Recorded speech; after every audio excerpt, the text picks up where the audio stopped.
ಎಲ್ಲರಿಗೂ ಗೊತ್ತಿರುವಂತೆ ನಮ್ಮ ಹಿರಿಯರು ಅನುಸರಿಸಿದಂತೆ ಬೆಕ್ಕು ಅಪಶಕನ. ಬೆಕ್ಕು ಅಡ್ಡು ಬಂದರಂತೂ ಅಯ್ಯೋ ಅಪಶಕನವೇ ಎಂದು ಗೊಣಗುತ್ತಾ ದಾರಿ ಮಧ್ಯದಲ್ಲೇ ಕೊಂಚ ಕಾಲ ನಿಂತು ಮುಂದೆ ಸಾಗುವುದು ರೂಢಿ. ಬೆಕ್ಕು ಅಡ್ಡು ಬಂದರೆ ಅಪಶಕನ, ಯಾವುದೇ ಕೆಲಸ ಆಗುವುದಿಲ್ಲ ಎಂಬ ನಂಬಿಕೆ.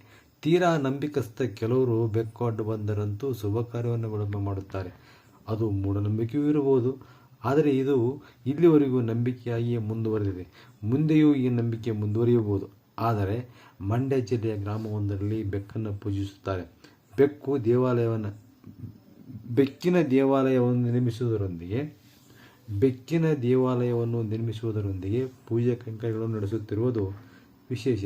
ಮಂಡ್ಯ ಜಿಲ್ಲೆಯ ಬೆಕ್ಕಾಲಲೆ ಎಂಬ ಗ್ರಾಮದಲ್ಲಿ ಬೆಕ್ಕಿನ ದೇವಾಲಯವನ್ನು ಕಾಣಬಹುದು.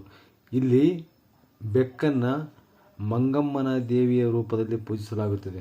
106 ವರ್ಷಗಳಿಂದ ಈ ಆಚರಣೆ ಜಾರಿಯಲ್ಲಿದೆ ಎಂದು ಗ್ರಾಮಸ್ಥರ ಮಾತಾಗಿದೆ. ಈ ಗ್ರಾಮದಲ್ಲಿ ಬೆಕ್ಕುಗಳನ್ನು ಕೆಟ್ಟದಾಗಿ ನಡೆಸಿಕೊಳ್ಳುವುದು, ಹಿಂಸಿಸುವುದು ಕಂಡುಬಂದರೆ ಅಂಥವರಿಗೆ ತಕ್ಕ ಶಾಸ್ತಿಯನ್ನು ಮಾಡಲಾಗುತ್ತದೆ. ಬೆಕ್ಕಿನ ಅಂತ್ಯಕ್ರಿಯೆಯು ಅತ್ಯಂತ ಗೌರವಯುತವಾಗಿ ನಡೆಸಲಾಗುತ್ತದೆ. ಪ್ರತಿ ವರ್ಷವೂ ಇಲ್ಲಿ ಬೆಕ್ಕಿನ ರೂಪದಲ್ಲಿ ಪೂಜಿಸಲಾಗುವ ಮಂಗಮ್ಮನ ಉತ್ಸವವು ಅದ್ದೂರಿಯಾಗಿ ನಡೆಸಲಾಗುತ್ತದೆ. 3-4 ದಿನಗಳ ಕಾಲ ನಡೆಯುವ ಈ ಉತ್ಸವವನ್ನು ಊರಿನವರೆಲ್ಲರೂ ಜೊತೆ ಸೇರಿ ಆಚರಿಸುತ್ತಾರೆ.